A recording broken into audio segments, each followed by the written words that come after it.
We're live. We are live from Jordan's garage, the home of this infamous fraud safe, the Ponzi scheme, the biggest Ponzi scheme that's happened in this neighborhood, and the 20th biggest Ponzi scheme of all time. $550 million this guy was involved in, and he's now in prison. And we're sitting in his former garage. What I love about this is that when he was living here, it was in the middle of the scheme. He was cash rich and flying high, and I mean, hundreds of millions of dollars of other people's money. I mean, I'm thinking when you're in that type of a scenario, you just have money all over the place, right? You're not really worried about little things, right? $1 million here, 100,000 here. And the person had left this house, ultimately got convicted after he left this house. And to our knowledge, the last owner could never open the safe. Jordan's never been able to open the safe because no one has the combination. So this safe has been locked. Who knows? He could have not lost the combination and just said, I don't know how much money. The safe is this big. It can't possibly have that much money compared to the hundreds of millions he had, right? And maybe he just didn't care. And it's the kind of thing that you moved in and you were not thinking, oh, I've got to open this random safe, because it's like, no, it's nothing. And whoever's had the safe doesn't need what's ever in it. It doesn't matter. So you just let it sit in the back of your closet because you discovered it. Right. And it wasn't until someone came knocking, asking about this guy, Jay, and what happened? Remind us what happened. Yeah, somebody came and looked for the guy, and so then I ended up Googling him. And then we had a conversation where I told you about the guy because I thought it was interesting. And that's when we put the whole thing together that we had the safe. I still didn't even think that we had any, you know what I mean, with the safe. Oh my gosh, dude. You're living in a house with a guy that had $500 million of other people's money in a Ponzi scheme and a safe that no one's ever opened. I mean, that's insane, dude. You got to open that safe. Yeah. And thank goodness we have a YouTube channel. Let's do this on the channel. No, this is not finally give you the motivation to do this thing you should have done 10 years ago. All right, listen. How long have you lived here? Just like a year and a half. Okay, so listen, our channel, Dumb Money, we're about investing, but investing in anything that could make you money, we're interested in. We've done real estate, we trade stocks, we invest in tech startups. I mean, this next year, we're going to probably have 50 or 60 episodes on investing in random things. Now, this isn't technically an what's an investment of our time and money to get in the safe? Yeah, time out. What we just saw was that we were too cheap to invest $500 to hire an actual locksmith today. Because listen, part of our backgrounds, I think of every dollar as having the potential to be $100, because if you go far enough back in our history, I wrote a book, Laughing at Wall Street, and it's about how I turned 20,000 into 2 million over 3 years investing in the stock market. And because of that, I try to get people to think about their money being much larger than it is at that moment in time, right? So if you think about every dollar having the potential to be $100 over a short period of time, if you just nail 1 or 2 really good investments, right? Then that $500 is $50,000. So I don't want to spend $50,000 to hire a locksmith, because that's what it is in my head. I'm thinking that could be $50,000. Jordan is an engineer. He's the smartest person we've ever known. If anybody can figure out how to get in this safe, he can figure out how to get in this safe, right? And he's already been doing the research. So I don't know how much of the audio you guys heard from that intro, but a few days ago, we had a phone call to decide what we're going to do with it. And you started with a few options. I thought that this would be just call a locksmith and have them open the safe, right? There's got to be a system. And there kind of is, but there kind of isn't. It's way more complex than that, right? I start calling locksmiths. First of all, remember when we were playing around with the safe?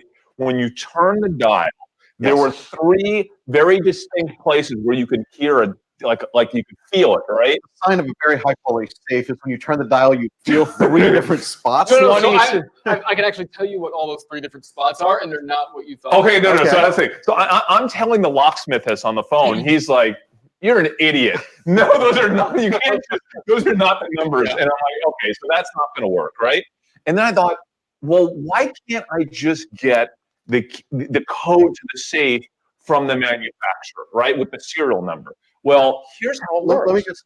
We have the safe we are in the garage, but the safe has its own camera. That's okay. Let's pull up safe cam here. More of that to come. But here's what's really interesting about this safe stuff is that if someone registered the safe, okay, and they will find out who registered the safe, and they will contact them, and if they give if that person gives the safe company permission to give us the code, then they can give us like an open code that will just like that safe has built into it that will just open the code. But the person that would have that registration, if it were ever registered, would be this Ponzi scheme guy who's in prison. They're not going to call him in prison. And can you imagine, like, they're going to call him in prison? And that's just not happening, all right? Also, I didn't even see the serial number. I don't really know where it is. It might be on the back, but the safe is like in the closet. It's into the wall. Yeah, it's in the wall right now. Yeah, so that's not really an option. I don't really know what the option is. The next word, like you can drill holes in it, right? The problem is, even if you drill a hole, because I was watching all these YouTube videos about drilling holes into the safe to open them, you have to drill the hole in the perfect place so that you could then push something in there to open the contraption that opens basically the lock. And that's different on every kind of safe. And if we don't know the exact serial number of the safe, even if we do, they won't give us that information. I called the safe company. I said, if I can get you the serial number, will you tell us? Give it a diagram. I know if I can get Jordan's diagram of the safe, he's smart enough to figure out where to poke the hole. The problem is they only give that out to locksmiths, which is kind of a scam. I guess it doesn't make sense. I guess it makes sense because they're bonded, right? They're not going to like if someone steals a safe and they're trying to get into it. They don't want to have. Is it really safe if you can just call the manufacturer and they give you the passcode? No. So there's no security. But a locksmith is registered. I guess they're licensed. There's a license to be a locksmith, I guess, and they can do it. So here's the whole scam. Like the locksmith will do it for us, supposedly, like guaranteed do it for like $400 or $500. Dude, we're not paying that much money. That's insane. So Jordan, that's when I called Jordan. I said, Jordan, listen, man. It's on you. You've got to figure this out. All right, just got to figure this out. Yeah. So we haven't spoken to you since then. I have no idea if you think you can do this or what your plan is. So like, we're learning right now for me and Dave about what is on your mind. What are you planning for today? Yeah. So I think for me, it's all about understanding how it works to try to get into it. Since obviously we don't know the combination, we don't know the serial number.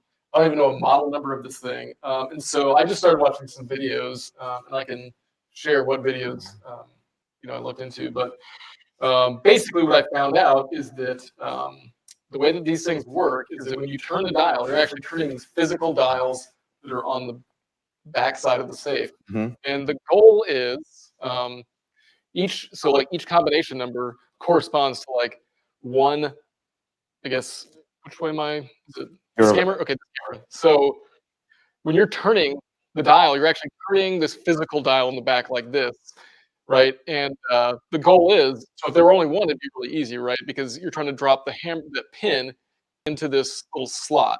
The problem is when you get three of these things, you're having to balance and get, all of them together at one time. So it's not going to be super easy. Did you make those? These are my props. Yeah. Okay, so back to when we were feeling around before. Yeah. It turns out that the final dial, which is the last number in the combination, is slightly bigger. Okay. And so there's obviously this slot that when we were turning, we were actually feeling that slot. Okay. Okay. There's actually fake slots.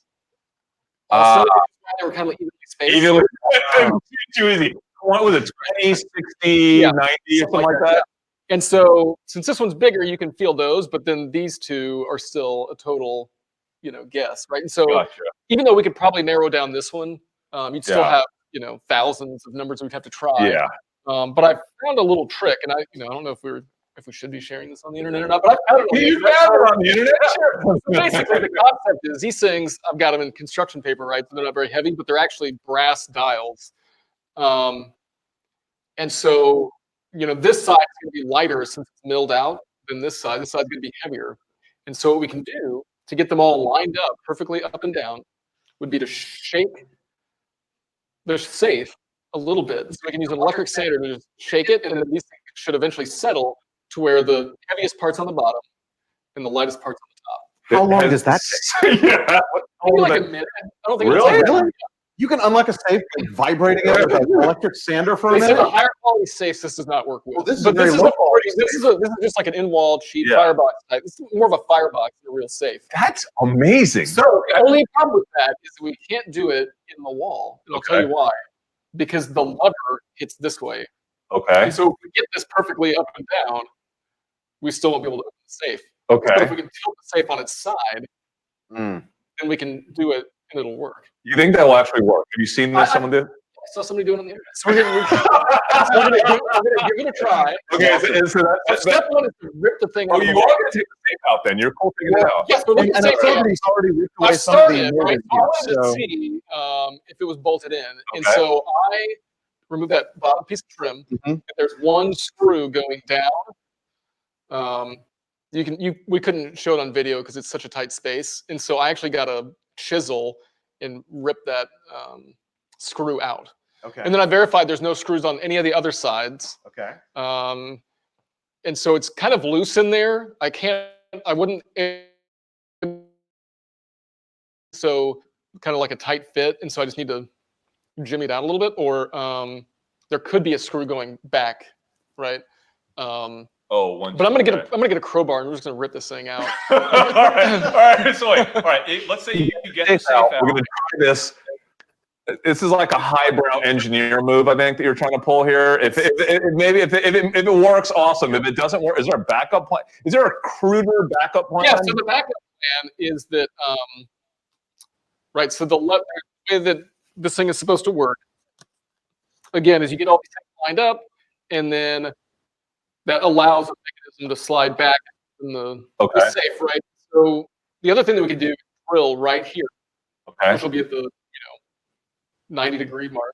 So if we drill right here, we can shove this lever back and then allow it. Okay. So just by bending the lever, we might need to get a hammer and If that doesn't work, is there a plan C for you? Yeah, I've got plan C. I've got the grinder. We can just start grinding. So wait. So one way or another, we are getting wait, one so way today. I did see a video. Is that just sliced? Is that sliced through? Mhm. I saw a video where like the front of the safe is really strong, but once you get past that, it's like you can just cut around Yeah, it you just basically, cut the right? middle of it. And just pull the whole front off, Yeah. right? Is that how that would work? That's what we're doing. All right. So we got a few plans. I'm really hopeful with plan number one because I think it would be fascinating to see that work. Yeah. All right. So how long do you think it will take for you to open the safe? Well, what's the bet here? It's 21. We're 21 minutes in. We So I have almost 100 people watching us. I hope it'll on- take like 5 to 10 minutes to get it out of the wall.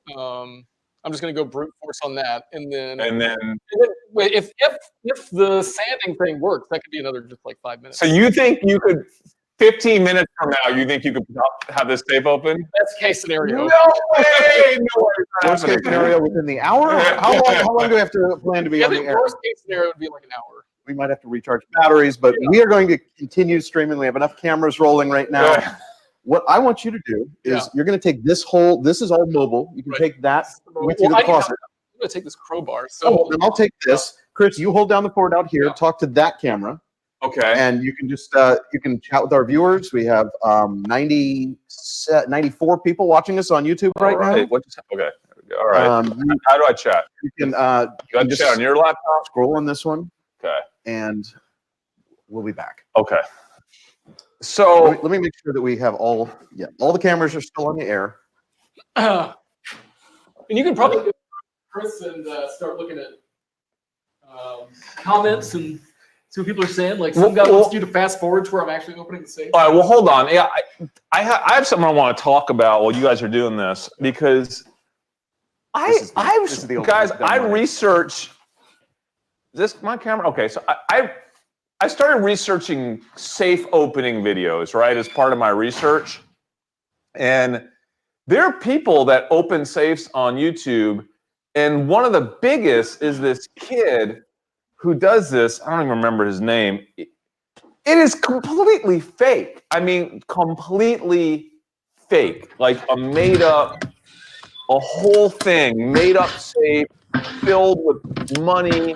Like, and this kid has like 10 million videos. He did like 30 videos on this safe opening, and the whole thing is fake. And I'm just blown away by the YouTube audience that people are willing to watch that. The one thing I want you to know about today's video is we have no idea how it's going to end, but for those of y'all that watch Dumb Money, we are maybe, we might not be the biggest on YouTube, but we are the most transparent channel on YouTube. No BS, no fluff. We didn't plan to do a safe opening episode. This is completely random as we told it, as a story unfolded. So let me take a look here. And guys, we can talk about stocks. We can talk about investments. I have no idea. I don't think Jordan's getting this thing open in 15 minutes. So we might be here all day just talking. Let's see what we got. Mystery of Al Capone's vaults, man. I remember that stuff. These things never seem to have a good ending. But who knows? You just never know. Ooh, from Dubai. That's so cool. We got people watching from Dubai. Oh, do we have Jordan? Did you have champagne? Anything to pop? Jordan better have champagne. If we find anything in that safe, anything, we're popping champagne. I hope Jordan has some. Okay, that's gonna happen. What do you do? Oh, is he starting? I feel like Jordan's gonna spend time in this. He wants to try to make that 15 minutes happen. Okay, let's see. What, you all think there's anything in here? I mean, oh man, we got a lot of comments. Let's see. By the way, what do you think about Jordan's approach to this? I mean, does he have the right approach? I was thinking just drill through the safe, but okay. All right. Grinder won't work. Metkey. Why won't a grinder work? I've seen the grinder work on YouTube. I know that should work. I don't think the the vibrating thing Jordan wants to do is going to work. Let's see. I love you. Give me all your money. No, thank you. Our money is our money. You guys make your own money. That's why we're here. Any comments on Tesla 420? I saw that this morning. So, being in the business that we're in, we get asked almost every day, not even on YouTube, just people in our life. What are you guys investing in? What do you think about Tesla? What do you think about Apple? What do you think about this? As you know, the way that we invest is we arbitrage information, but 99% of the time, we don't really know about any particular stock unless there's a very specific piece of information on the stock that we're trading that we think we have an edge on the market. So Tesla's a company that I have been studying and looking at forever, and I have never had a strong opinion on Tesla. I never really felt like I had a piece of insight or information into Tesla sales that was better than what the market was seeing. I always read this comment about Tesla about how it is either going to be bankrupt or the biggest company in the world in 5 years. And I kind of agree with that. I don't know which of the two it's going to be, though. And I don't want to act like I know anything more about Tesla than anyone else. I don't own it. I don't invest in it. No, I can't get my book shipped to Serbia, guys. As you know, we're doing book shipments next week.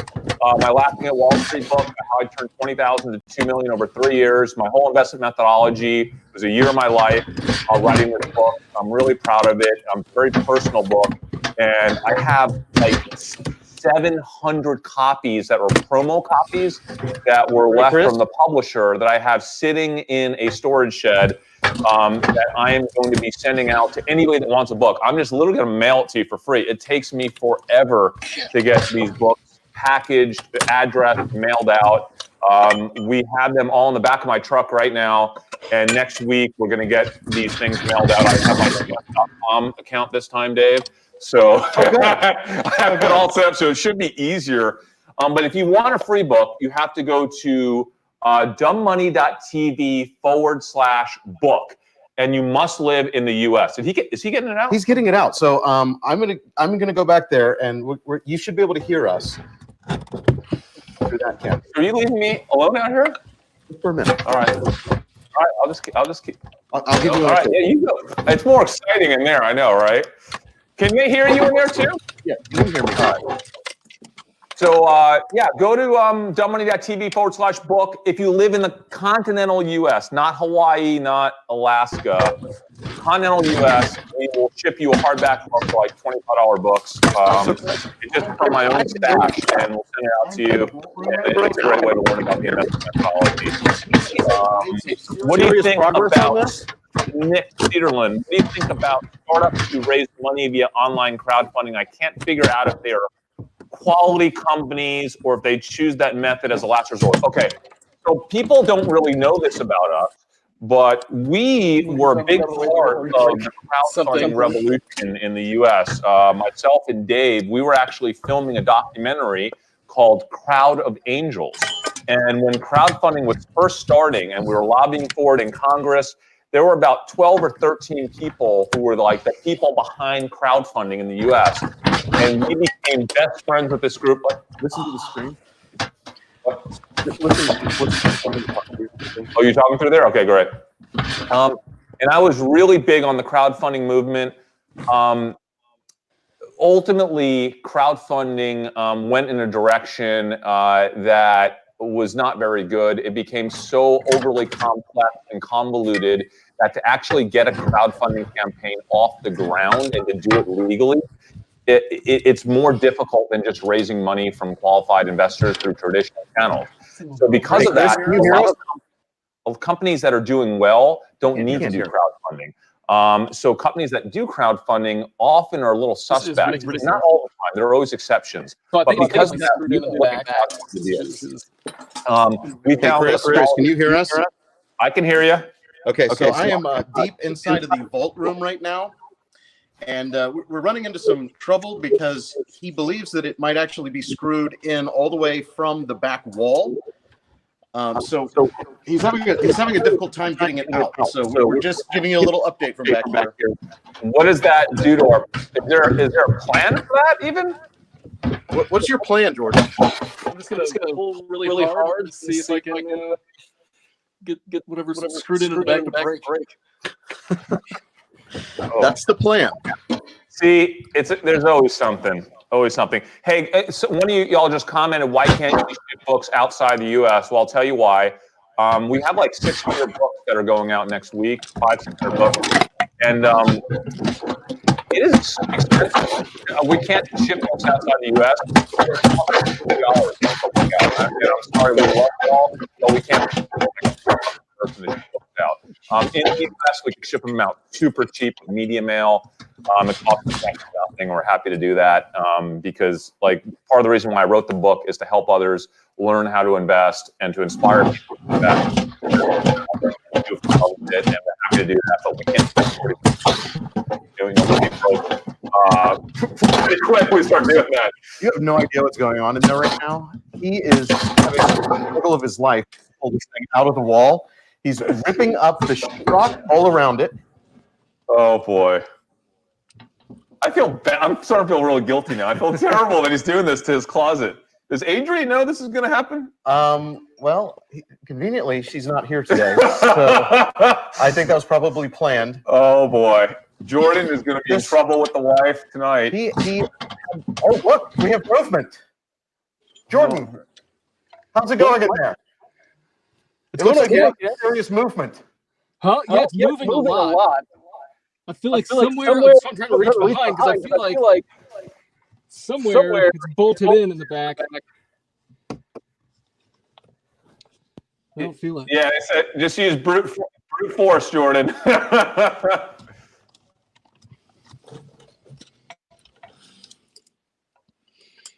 Oh, this is gripping television. This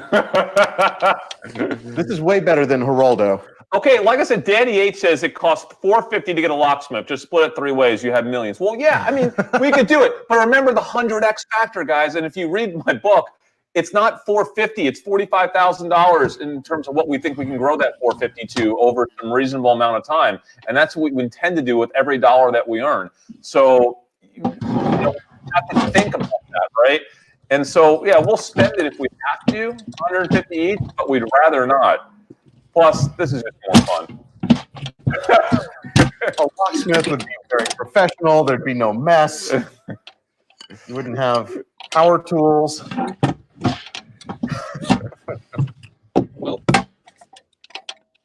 That's a great shot, by the way. Yeah. All right, so guys, on last week's episode, I spoke about what I saw and some of the data behind stocks that we were looking at. I have been doing more work over the past week, and I'm happy to talk about what we're seeing right now. Dave, this is really fascinating. I want to talk to you about this too. It's always a really interesting week of data that leads up to Christmas and the holiday season and right after Christmas.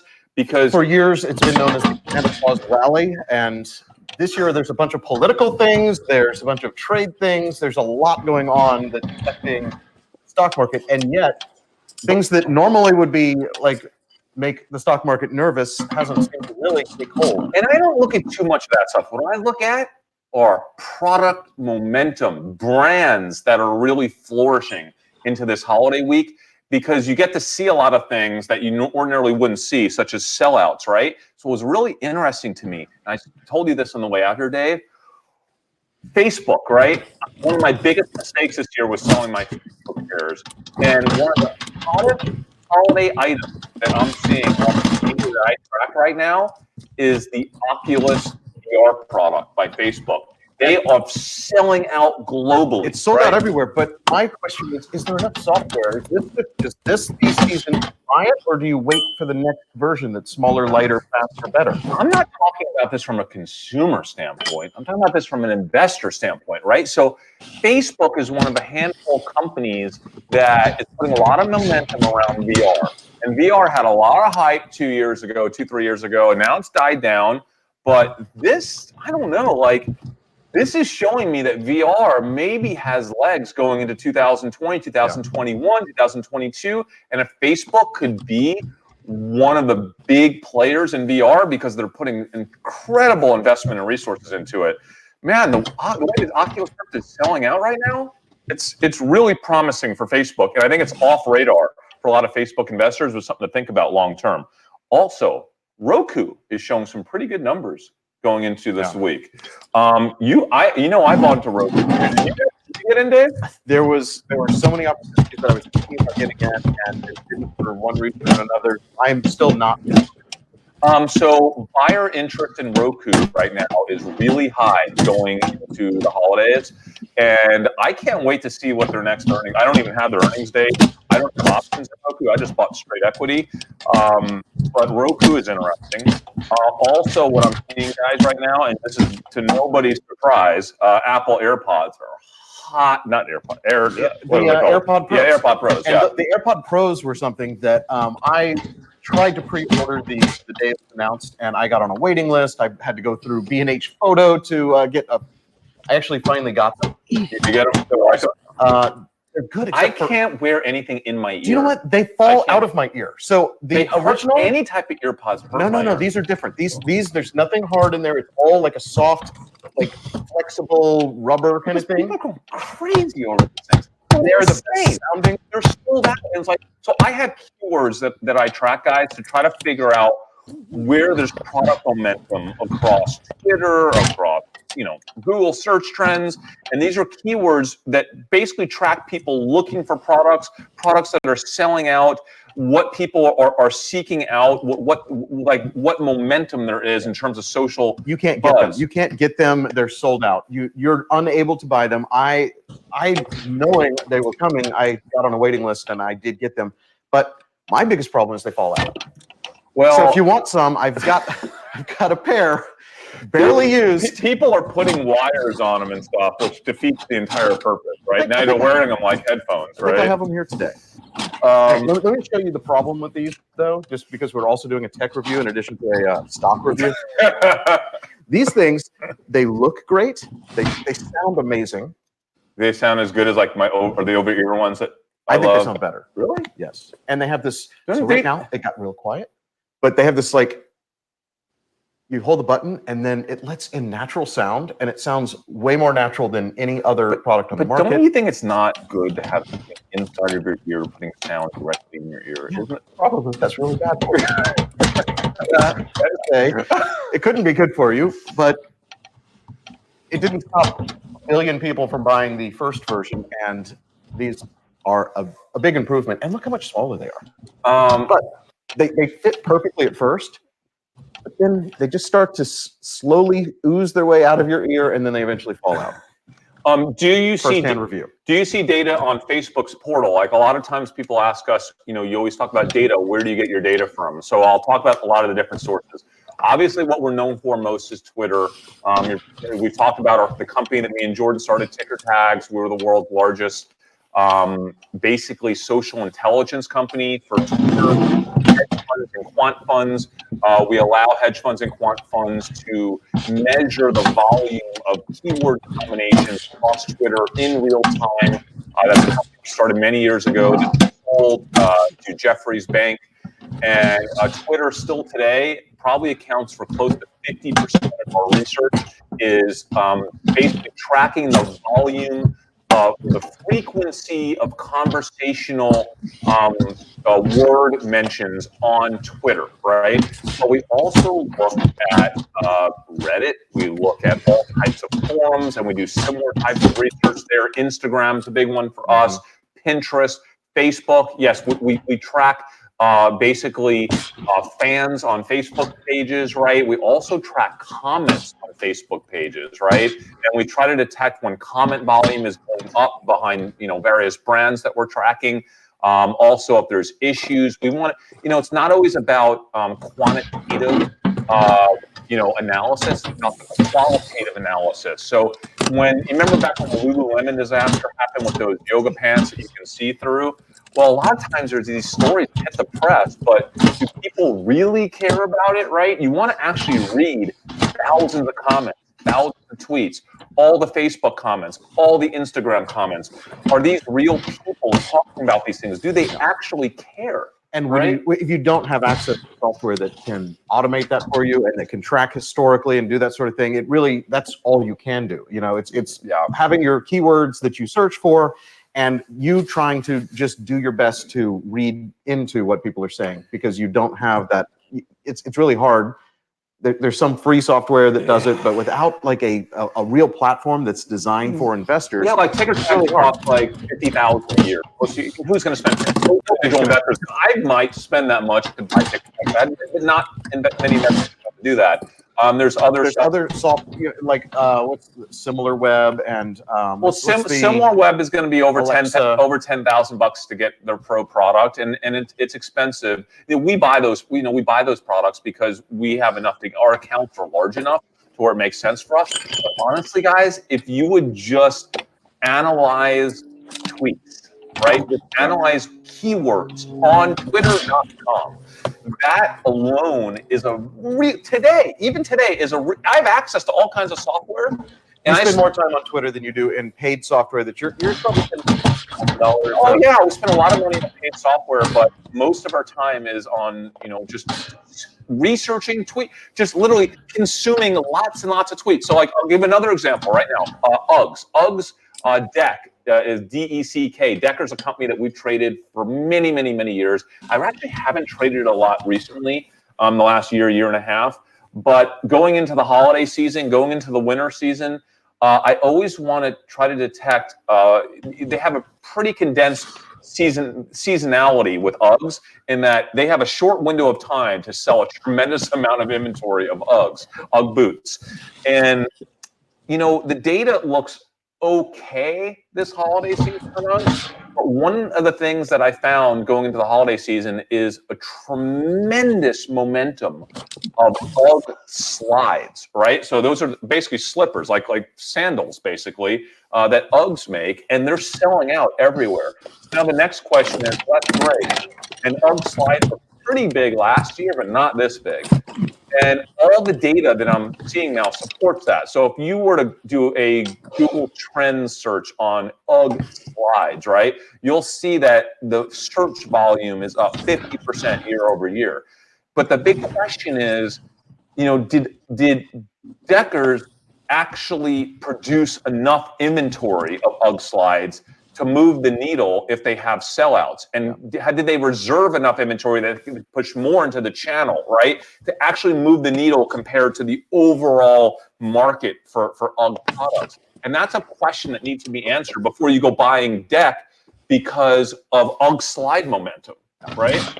It's always a delicate balance when it comes to apparel companies, particularly because it's very expensive to produce a large quantity and have it sit in a warehouse. That would kill your brand if you didn't have a sellout. So you kind of want to get to that sellout point and have the capacity to continue to produce, or have just a little bit more so that you don't hit that sellout. Exactly. In every brand, every company is different. For example, Canada Goose, right? Canada Goose was a large trade for us last year, and it was a great trade. But Canada Goose makes just enough inventory to sell out. They will not discount anything, and they plan to sell every piece of merchandise out every year. I see that Jordan has just removed some wood from his wall. It looks like a 2x4 came out. He's committed. Jordan, are you making progress? I'm doing something. It's definitely bolted in, isn't it? Yeah, but it's moving, so I feel like maybe I can wiggle it free is kind of my...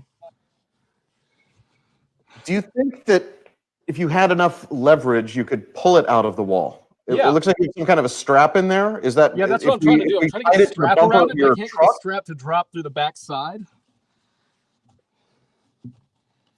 Wow. Would a flashlight help? We're just joking with Jordan because he couldn't use his iPhone as a backup camera because he needed the flashlight.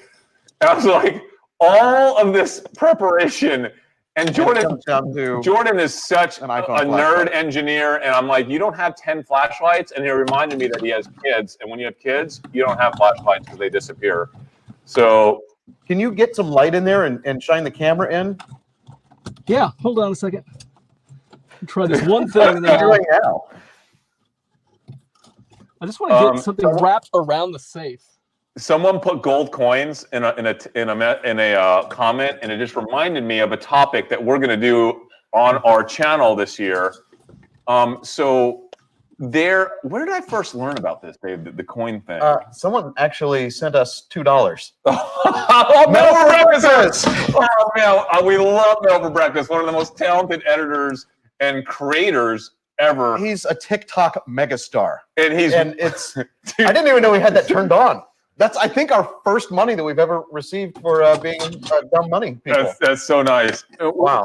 But we only wish we could get him back in the rotation to edit our videos, but he's doing so much cool creator stuff that he doesn't have time for us right now. He's blown up way too big for dumb money. But that's okay. That's okay. But if you go back and watch some of our other older episodes, he was the editor, and he awesome his thumbnail into one of them. So you'll have to watch all of our episodes. And all right, so speaking of gold coin, right? So I don't remember how I got aware of this, but there are $50, right? That some of them are made out of silver, and you can, like, the silver ones are worth like $10. Right? Are we talking about this now? Yes, I want to talk about this. This is so exciting. This is some content that we were talking about doing next year, and so on our channel, I want to do a lot more than startups in 2020, right? We've been doing a lot of tech startups. Like, that's been the bulk of our show this last year, and that's the bulk of our life. But we are going to go so far beyond that in 2020, guys. Literally, I'm not just talking about real estate and tech investing and trading stocks. Any way to make money, if there's a way to make money, we're doing it in 2020. I don't care what it is. We are doing it. So these you can go to your bank. There's like a whole industry of people that do this stuff, and they do it on YouTube, I think, too. There's a lot of YouTubers doing it, and you basically go to your bank and you purchase like $50. Yeah, like old rolls of $50, right? And then you manually go through and look at ones that are made out of the silver, right? Is it silver or something? Yeah, no, yeah, it's like silver. No silver. Yeah, and so, like there's a way to identify which ones are which. You take them, you sell them back, so you might spend like $300 and make $400. You know, make And there are people doing it, and there are people who actually hire teams to go through these by hand. And there's like the margin on it is like almost barely break even. So here's what I'm doing, because I want to basically prove out every single conceivable way to hustle, right? Side hustle and make money. We're going to prove out every one. The good, the bad, the ugly, like just the transparent way that we do stuff. We don't want to hype it up. Like if it's a crap way to make money, we're going to come and tell you, this is a trash way to make money. Don't do it. Don't waste your time counting half dollars. Now, right? can we talk about the technology we're looking into using? I already decided that's insane, but yes, we can talk. So I have $600 or $700 of half dollars. I went to banks already. I went around town, literally finding half dollars because they only have like a few rolls here, a few rolls there. And we're going to start this by doing it the old-fashioned way, doing it the manual way. You know, probably putting to work, sorting through finding the ones that are within the right age range to potentially be worth something. But we have another company that we're investors in, and it is a technology company that it's basically a sorting machine. This story is so cool, guys. We will tell the full story as a part of an episode. In LA, we have 6 companies we're investing in LA, and we're going to do an LA trip soon. And we're going to go through all 6. We're going to meet with all 6 of these companies. Some of them we haven't invested, but we're considering. But this technology was not designed for coins, but it is an optical recognition with laser-guided sight, and it kicks out things that it doesn't want. But you know what it was? Has potential for being modified if we find there's a big enough hit rate. Let's talk about what it was started for. It was started for which university? There's Stanford. Was it a card game? No, it was a card game. I know, but it was these kids were playing this card game. Oh yeah. And they basically are geniuses, and they championship player at one of these kind of like Dungeon and Dragon card games. I don't play that stuff. It's Magic the Gathering. Yes. And so they had collected these cards. They sorted. I don't know what they basically did, but they basically built a robot that could scan through them in bulk and pick out the good ones or sort them. And sort the cards based on the value that the cards have. And evidently, and they built this machine that does it all automatically, and they were selling it to card shops and like comic book shops. $25,000 a machine or something like that. And evidently, like 40% of the human resource like cost of operating a card shop is paying people to sort cards. And with this machine, it just sorts all the cards automatically. They sold like a few dozen of these machines, which is insane.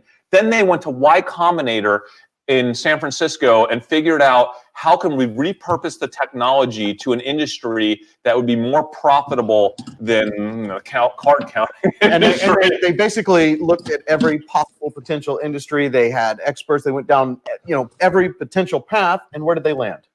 Marijuana. Should we be recording this for our channel? Cannabis. Hang on. Wait, is this not being recorded? It is. I just wanted to. We're still recording. Okay. No, it's recording as part of the stream. Okay. But I wanted to get this Gotcha. isolated. So yes, they repurposed the machine for cannabis sorting. They can sort like what's it called? Like the junky, the leftovers, the trim. The trim. They can sort trim to where you have bad trim and good trim that you could actually sell the good trim, and right? The producers basically have people who are cutting and sorting and doing that, and then they have a bunch of junk that's left over that they sell for cheap in bulk.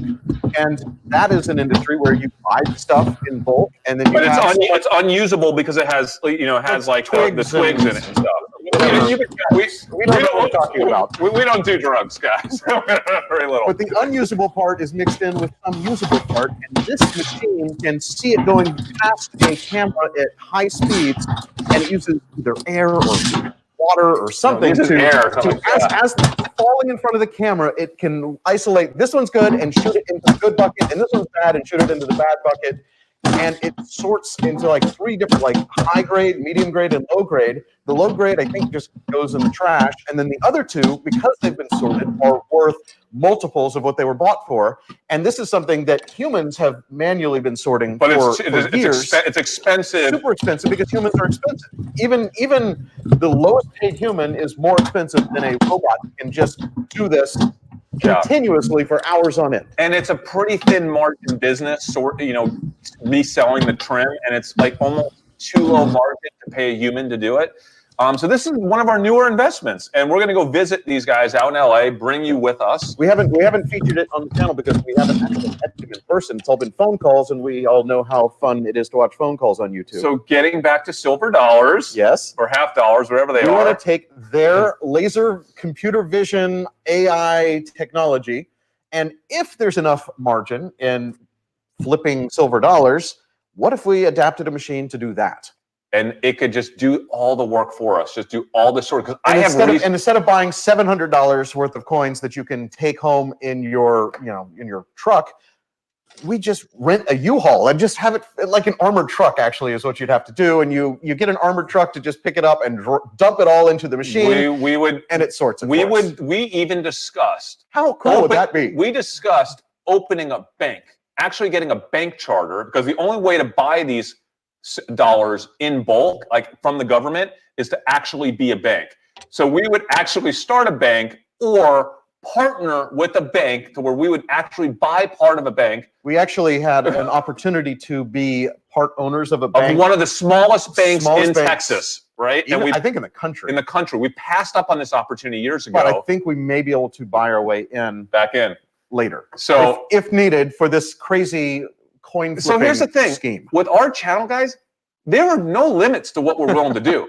If there's a way to take something so stupid as sorting these silver dollars in bulk, and we could buy millions of dollars of these dollars from the government and have a computer vision sorting machine, we will literally buy a bank and operate this thing as a full-time business. Now, the chance that I don't think that's going to actually play out unless we can make it work. I don't think the margins would really. But we're going to find out. We're going to find out. I mean, like when you went to the bank, you were not like the only person who's ever asked this. They said that people come in all the time. It's like something that people do. Yeah. Jordan moved our camera. But Jordan, are we running into some trouble back there? So I took a picture behind the wall, and I found where the bolt is. It's holding it in. I think it's actually just a nail. So I just got to figure out how to pry that out, and it'll come out.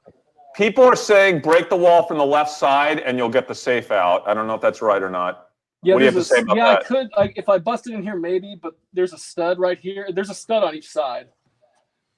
And so you can't really get around it unless I took out a lot of wall, which I don't really. I mean, I've got a patch anyways.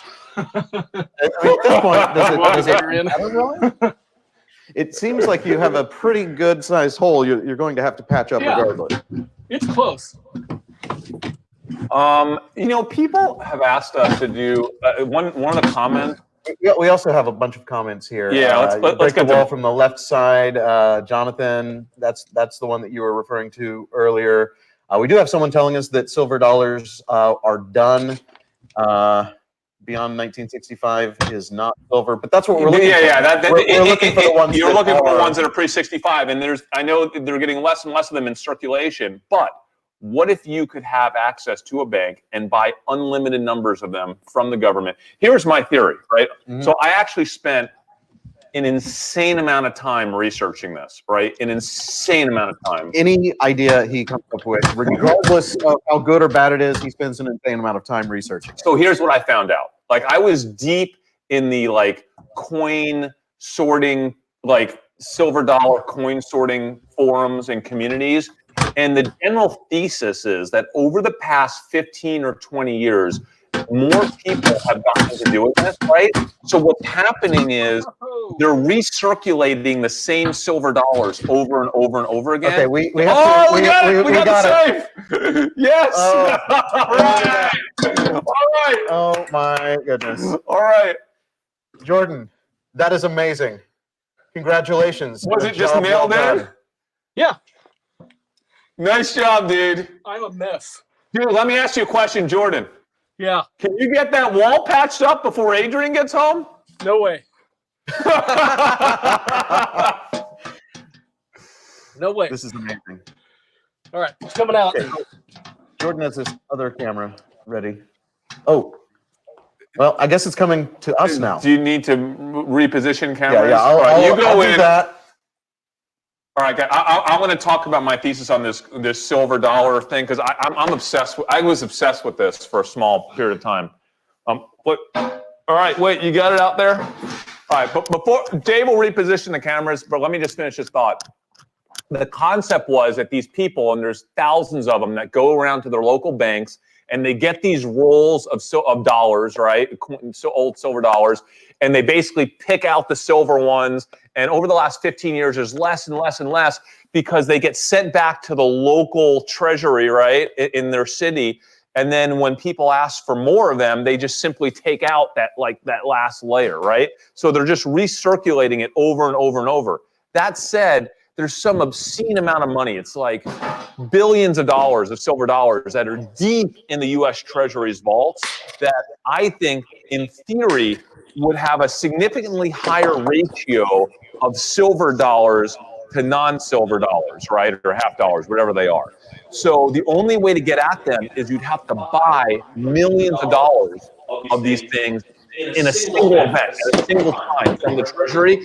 And the only people that could do that is a bank. And no one's going to do that as a bank because no one's buying millions of dollars at one time. It's like all the little local guys going out and buying like $500 or $1,000 of these. But if we could do this, and we could institutionalize the concept, we could maybe make a purchase as a bank, call it from the Federal Reserve, and actually purchase a few $1 million of these silver dollars or whatever they are.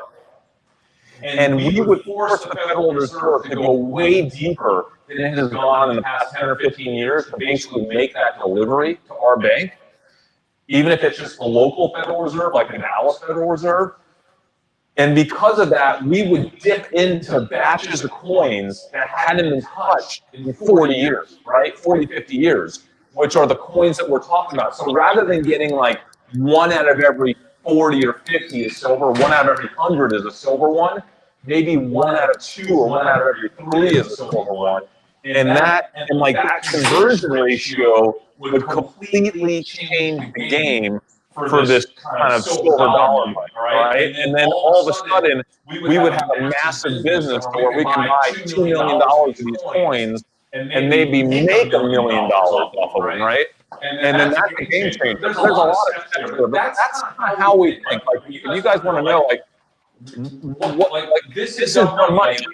Every day, there's a new scheme of how can we add leverage to an existing side hustle concept? How can we add technology? How can we add engineering? How can we add efficiencies and creative thinking to traditional side hustles to make them even more profitable and even more scalable, to do them even bigger? So in 2020, our channel is all about finding every side hustle out there, in addition to the startup investing that we do, obviously, in addition to the trade that we never had. But we're going to massively expand our world, and we think it's going to be really exciting next year. And hopefully, if y'all haven't subscribed yet, if there's new people watching today because of this whole safe thing, please subscribe. Don't just subscribe and hit the bell. I haven't said that in so long, guys. Hit the bell, right, to like notify you when our episodes come out, and comment as much as possible. All right, let me look through some more of these comments. To start that opens lost saves. Yeah, I bet Jordan would invest $1 million to start that opens lost saves. I think Jordan loves the challenge. How excited are you to get out of the wall? You were nervous, weren't you? Your plan, all your strategy was basically revolved around getting out of the wall. And if you didn't get that out of the wall, all that setup work was like for nothing. I wasn't nervous, but it's one of those you just have to do it, right? I love it. I love it. Okay, hold on. Someone says Jordan crowbar into the top of the safe and pry the safe. We got comments here. Okay. Sorry, guys. I'm trying to pay more attention to these comments now. Yeah, so we actually broke the screws that were holding it in. Oh, you broke the screws off? Okay. Yeah. Wilson's trailer diamonds. Someone says they did a great job installing the safe. I guess that was better than the average install job on that safe. All right, so what do we think is in here, guys? We have Ponzi scheme operators. I'm just going to scroll down to the bottom here. We have, oh, there's an echo. They're hearing this echo. Do we know that? Sorry, guys. Is it better? All right, so now they can. Let us know, is the echo gone? Is the echo fixed? I mean, if you're not hearing it, Okay. I don't I don't hear anything now. So, they said still no, it's because Jordan's mic is in the same room as ours. So turn it off. Oh no, the camera. It's the phone that is. So here, no, just Okay. mute. I'll do it over here. We'll fix this.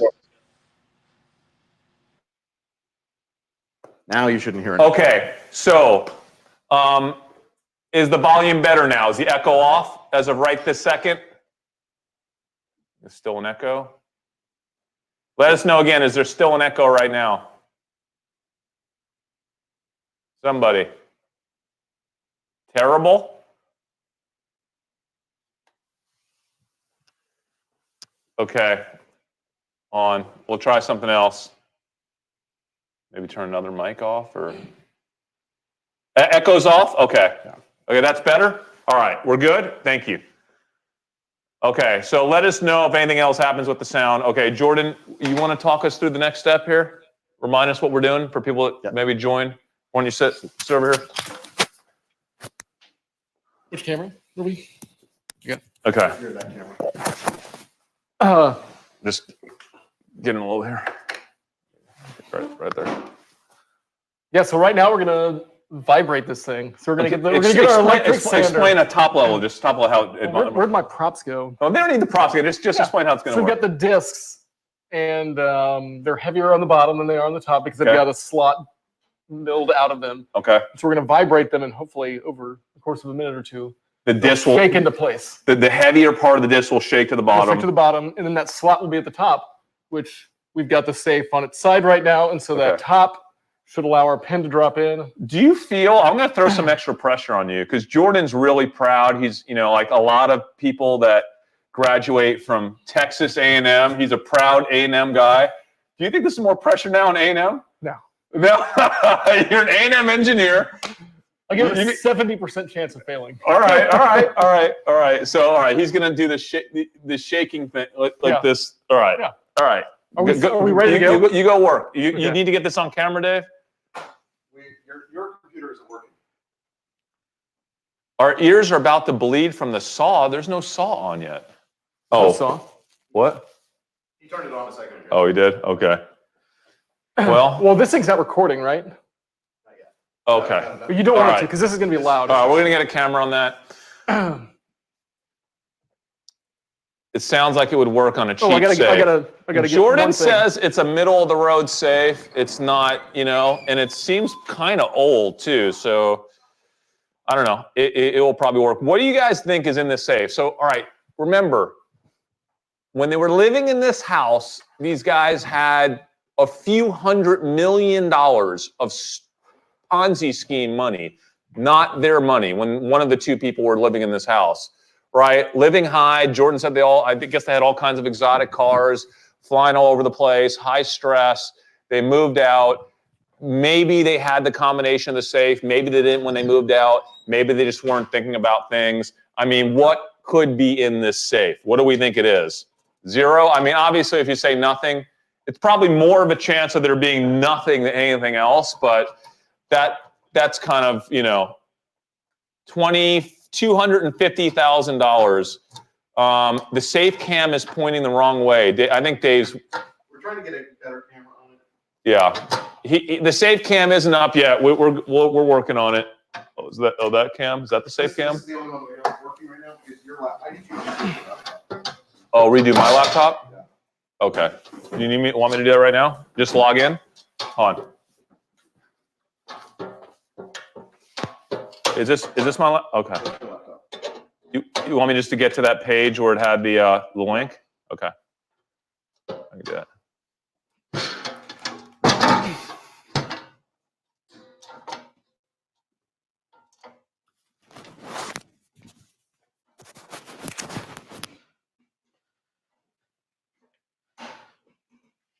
So I think we actually have a better view as long as you don't stand right in front of this camera. Okay, that camera. So we can actually see what you're doing now.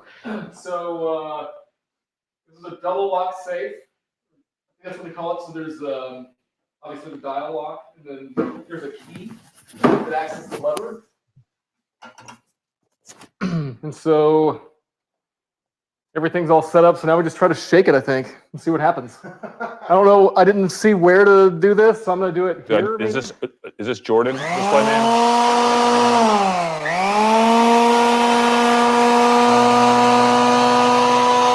All right, I'm backstage. Here, you need to turn something on. Only the host can see you. FaceTime camera. It says FaceTime camera. That's all it gives me. Oh, this is broken? Oh, okay, I'll get it. Okay.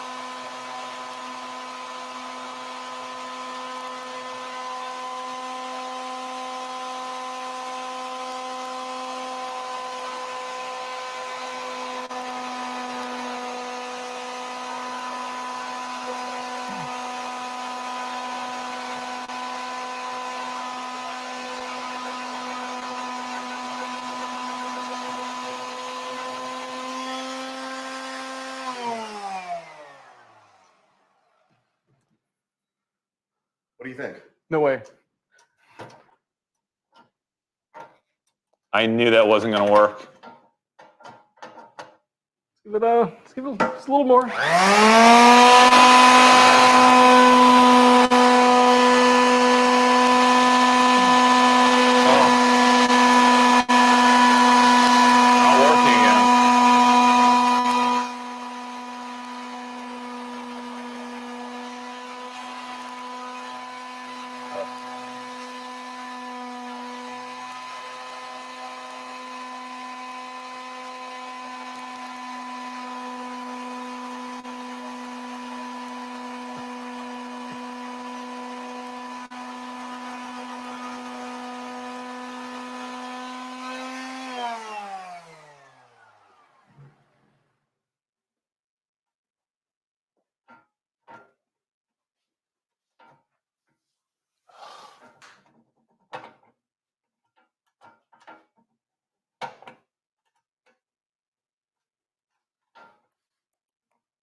Yeah, I don't think that's working. Unless we need to do it for a really long time. Give it another minute before you move on, just to make sure.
right, Dave, what speaker?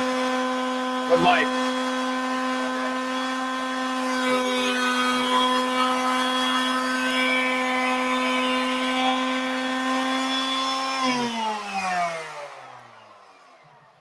Okay, entering.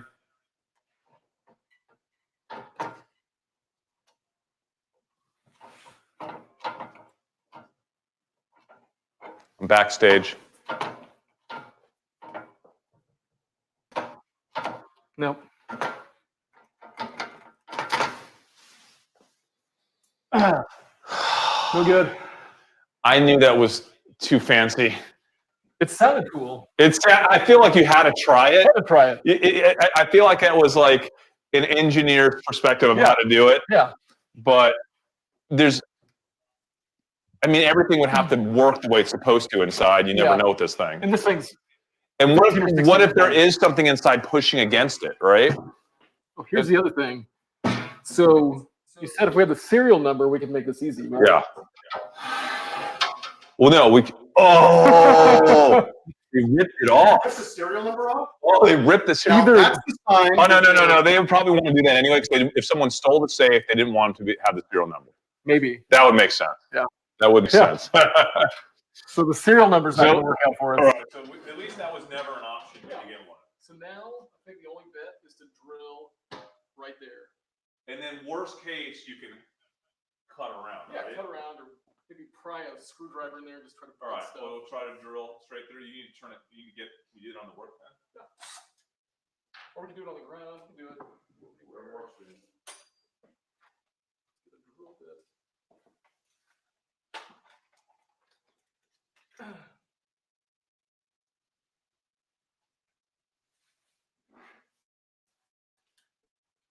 Are people actually watching this? I have 154 people. Is that good? That's the most I've ever seen on one of our streams. Nice.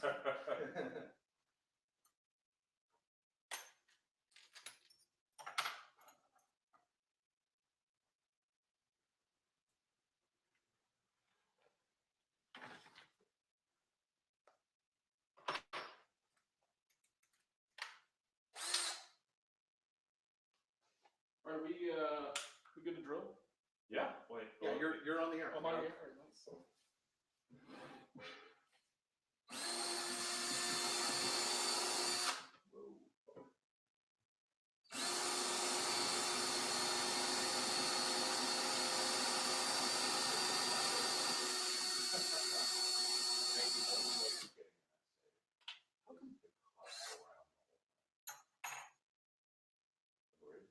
What's that? Nothing. The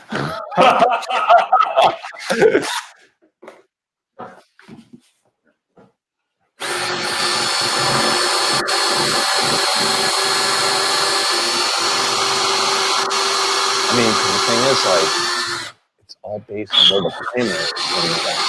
And like, if he doesn't drill and If he goes in the wrong place, it potentially does more harm than good. yeah, so the locksmith did tell me that. What's that? I think this is just his way of like trying to get me to hire him. He says if we do any drilling of our own and make it more difficult for him, that His the price goes up? flat rate pricing goes up significantly. Wouldn't you do the same though if you were running a locksmith? Yeah, like don't do it yourself because then you'll mess it up. It'll make it harder for me and I'll have to charge you more. What? All right, you got a hole through. This. Your phone? Yeah. Chris, look how big this metal is in the front of the door. You are not going to believe this. It is thick. Yeah. Oh, you can see like there's a pin. Is that a pin right So there? there should be like a lever that goes back into the dial.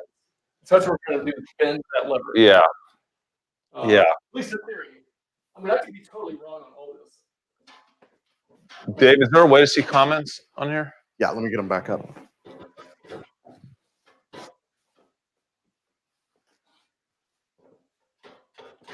Yeah, Chris, come check this out. So look in there, and you can see. Hold on. Let me get my light. You can see this piece of moving when I try to. Oh yeah. That's what it's doing. Yeah. Just like the videos I watch. Yeah. So now we just need to bend that back. So you need to push that one, but there are others too, right? Is that the That's only? it. That's the only one lever. So you think if you push that back, yeah. in theory, So I need to get a bigger hole, I think. Maybe strong. yeah, So the good news is we know that that's the right place to be. yeah, Because sometimes they do on this side. yeah. So, And that was really the thing, is that supposedly, unless you have the internal plan for the safe, you don't know where to drill that hole, but you just got lucky maybe? I got All right.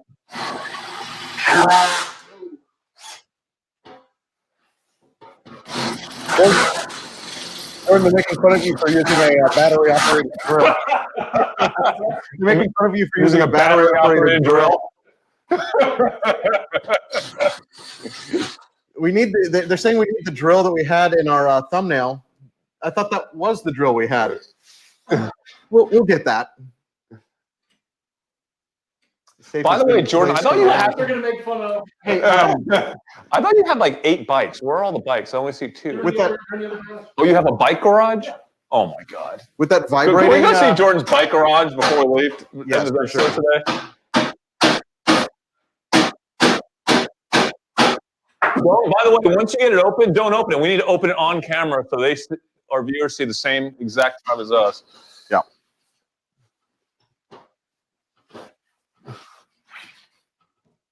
Did it bend? Twisted, but now it's not moving. This is exactly what the locksmith warned us of. Okay, we're going in for a close up. Well, I think the key now won't come out. It won't turn. Oh man. No way. Uh-oh. Bummer.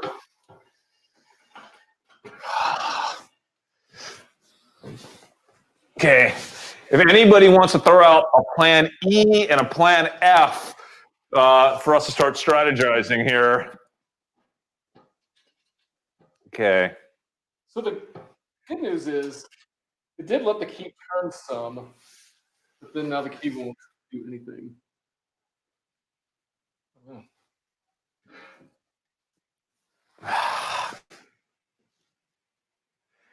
I now see how you guys became rich, not wanting to pay the locksmith. I pay for you, call him up. No, that's not how we do things. I'll take that $500. I will invest it and turn it into something way bigger before we waste it on a locksmith. And if there's anyone that's cheap here, Jordan is the cheapest of 3 cheap people, and there's no way he's calling a locksmith. He's getting this done. So true. Not after ripping it out the wall. Wait, we're in way too deep. The locksmith. Let's see what other comments we have. Plan E. Oh yeah, wait. Angle grinder. Joseph Paulson is saying that we should angle grind it. The grind, that's coming up. That's Sledgehammer. next. No, the grinding's next. Yeah, we do have that on hand. Do you have a sledgehammer? Throw from a great height. Can we try that? Can we try that before we axe grind it up? It might make it harder to grind to slice through it if it's bent. I think the grinding is coming up. With a metal cutoff tool using the angle grinder. Yeah, that's what we're doing next, I think. Throw from a great height. That's like, here's the thing. I've seen some YouTube. That's like YouTube fluff because they know it's not opening up that way. There's no way. I want to actually get this thing open today. I've been waiting long enough for this. Oh, for sure. I want this thing open. This is not a 2-parter. It's already. This is part 2. Yeah. Well, a 2-parter would be locksmith, and that would be bad news for us. I don't want to do that. What happens if we Oh, can you see? Wait. Where's Get that one over there. Which one? Oh, this. Oh no, that one doesn't have enough cord. Get this wireless one. Okay, hold There's on. no way that'll work. Hold on. It's too. Wait, can you see? Yeah, you're on. Am I on? No, shooting the opposite way. Turn it around. Like looking at the ceiling. All right. There's no way this will work, right? Try to pry it You open. got look, try. it got some motion. Yeah. Yeah, but not much. That's just the play in the door. I don't know, man. Oh! And oh my God, nothing but a couple of nails. You call that for nails? Empty. That's the pens you broke? Yeah. God, that was so disappointing. Oh, I knew I was like setting expectations for myself to see nothing, but it's still so disappointing when you see nothing. Man, This. hey, Jordan, even though it's nothing, I'm so proud of you for saving us $500. Yeah. You did good, dude. See, this is why we didn't spend the money because we knew there was a risk. Oh, wrong way. Wrong way. I'm so confused. There we are. Go ahead, Jordan. This is why we didn't spend the $500 because we knew there was a risk of there being nothing in there. Well, Now we know. so question for you. What are you going to do with your wall? I feel terrible. Well, either I'll just straight patch it, or maybe I'll just kind of repair around and put another safe in there that I actually know the combination to. Yeah. So it's like not like a bad thing. Like I feel guilty right now. Oh, Should I feel guilty? No, I mean, it needed to be dealt with. Right? Okay. Yeah, because it's like annoying having a weird lock safe in your closet, To be honest, right? I never really thought about it, but now that bothering me. So, All right. yeah, I'll just patch the drywall. Probably just patch the drywall. I want to get one of those big old gun safes, you know, put that in the corner. You don't have guns, I don't think. A gun safe. I've got a shotgun. Oh, well, you can do that. Yeah. All right. Any ammo, but. All right. So listen, thanks, guys. This is obviously a bit of a letdown, but This now is we not know. what we had in mind for the big open safe episode. I'm happy we got it open. Is it weird that like I was totally prepared to like I thought something was going to be in there. I thought so too. What are we idiots? Why did we? We might be, but we're dumb money. So Yeah. what do you expect? I was actually, but look, we still have viewers. I'm just glad I got it open. R.I.P. Yeah, Jordan's that's a wall success. Yeah. All right, hey guys, like I said, we could not be more excited about 2020. If you enjoyed the channel this year, you stuck with us. It's been our first year on YouTube. The first year is the toughest year. It's when people quit going into year two, right? Everyone Always. quits because it's like so hard to keep getting the momentum up. We are not quitting. We're tripling down. We're going to make 2020 the most exciting year ever on Dumb Money. If there is a side hustle, if there is a money-making opportunity anywhere in the world, if there's a way to make it work, we're going to go at it. We're going to go at it in our way. We're going to bring technology and innovation and creative thinking, and we're going to figure out what the best ways are to make money. Because we know not all of y'all have the resources we have, and we want to start looking at kind of more interesting side hustles. Like, how do we get started? Garage selling, right? Gary Vee likes to talk about garage selling. We literally are the first garage sellers. We actually, before YouTube was a thing, we made a little video called Garage Sale Underworld that was Chris going around shopping at garage sales. This and is me at filming it. age 14. Yeah. We had a massive Yeah, we were business older buying than and 14, selling. right? No, 14, 15, 16. We had a massive business going out to estate sales and garage sales pre-eBay and buying merchandise and selling it to dealers across the country. This is something that anybody can do. I think I might have been the best at doing this. There's 100 things like that, guys. We're gonna deal with all that in 2020. So, keep watching, and there's a way for everyone, right, to figure out how to get that extra money to where you could start making $10,000, $20,000 investments in startups, right? Like we do. Safe in your house. Well, maybe, maybe. You never know. All right, Dave. You want me to say goodbye? Yeah. If you haven't subscribed, remember to subscribe. Yeah, you know the drill. We are so glad to still have 125 people watching us. You guys that made it this long definitely should be subscribers to the channel already. But if you're not, please do subscribe. Hit the thumbs up button. Dave, hit the bell. Do we have all the something things. really good next week, don't we? We actually do. We are dabbling in real estate for the umpteenth time, but something new for us. Class C real estate. So this is residential, our first, Class C, multi-tenant flipping. It's our first look at potentially investing in a multi-unit apartment building that needs to be renovated and flipped. Guys, a good high school friend of ours, Marshall Pritchard from Sammy's Barbecue, one of our favorite barbecue places. This is what he does on the side. So we took a day off and just went off with him to his project. And it's super cool, right? I mean, how cool is this Class C building that he bought? You could make it really cool. Yeah. So I'm super excited about the episode, and stay tuned. Next week, is it next week, right? Well, what you just watched live is going to be edited down for an episode, which will probably be next week, but then it will be the week after that. Okay. So in the next couple weeks, have an awesome new year, but watch that one because anybody could do this, Dave. This is like, you can lever your money up in real estate. Like, unlike any other, like, you can lever your money up in stocks, but you can't get the same kind of rates and leverage as real estate. This is fun. This is someone, anybody can do this in your neighborhood with Class C buildings. So definitely watch that episode. Have an awesome new year. Happy New Year, and we will see you guys next week.